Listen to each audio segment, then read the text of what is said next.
This is Sripriya. Welcome to Sripriya's Kitchen. இன்னைக்கு நம்ம பார்க்க போகிறது ஸ்ட்ராபெரி சீஸ் கேக் லஸ்ஸி. ரொம்ப டேஸ்ட் எக்ஸலண்ட்டாக இருக்குது. ரொம்ப ஈஸி டு மேக். இதெல்லாம் நம்ம கஃபேலெலாம் போய் சாப்பிட்றப்ப ரொம்ப மணி கொடுத்து சாப்பிட்ணும். பட் வீட்லேயே ரொம்ப ஈஸியாக பண்ணலாம்.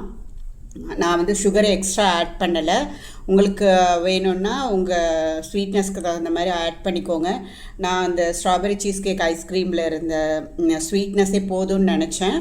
உங்களுக்கு வேணும்னா நீங்கள் சுகர் ஆட் பண்ணிக்கலாம், ஹனி ஆட் பண்ணிக்கலாம். எதாக இருந்தாலும் உங்கள் இஷ்டம்தான். டேஸ்ட் ரொம்ப நல்லாயிருக்கும்.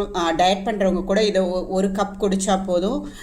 தயிரில் கட் பாக்டீரியா இம்ப்ரூவ் ஆகும். ஸோ நமக்கு ஹெல்த்தியான ஆப்ஷன். மற்ற சாஃப்ட் ட்ரிங்க்ஸ் இந்த சம்மருக்கு குழந்தைங்களுக்கு கொடுக்கறதுக்கு இந்த மாதிரி செஞ்சு கொடுங்க. வாங்க எப்படி செய்கிறதுன்னு பார்க்கலாம். இன்றைக்கி ஃப்ரெஷ்ஷாக ஸ்ட்ராபெரி சீஸ் கேக் லஸ்ஸி பண்ண போகிறோம். இதில் நான் புளிக்காத தயிர் போட்டிருக்கேன். கொஞ்சம் ஸ்ட்ராபெரிஸை எடுத்து வச்சுருக்கேன், அதை போட்டுக்கலாம்.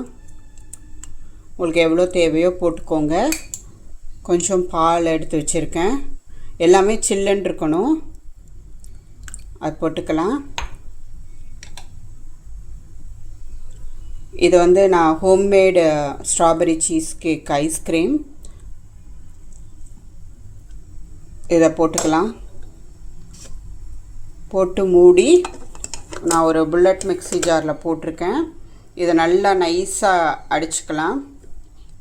நான் மிக்ஸி ஜார்லேயும் போட்டு நல்லா அடிச்சுக்கலாம். மிக்ஸி ஜாரில் நம்ம ஆன் பண்ணி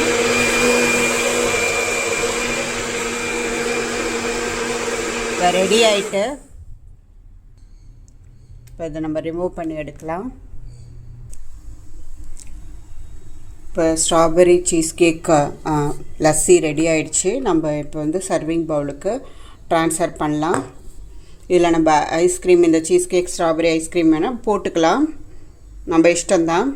நம்மள்ட்ட எதுவுமே இல்லைன்னா வெனிலா ஐஸ்கிரீமோ இல்லை ஸ்ட்ராபெரி ஐஸ்கிரீமோ யூஸ் பண்ணி கூட நம்ம ஷாப்பில் வாங்கி யூஸ் பண்ணிக்கலாம். இது ஒரு ஹோல்சம் மீலாகவே நம்ம எடுத்துக்கலாம். இப்போ டயட்டில் இருக்கவங்கெல்லாம் மார்னிங் இது ஒரு கப்பு ஒரு 300 ml குடித்தா போதும்.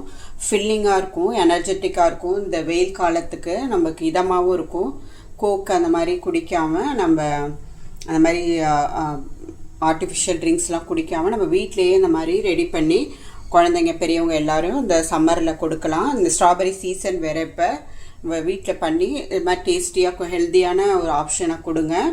இந்த ரெசிபி உங்களுக்கு பிடிச்சிருந்துச்சுன்னா லைக் பண்ணுங்கள், ஷேர் பண்ணுங்கள் அண்ட் சப்ஸ்கிரைப் பண்ணுங்கள்.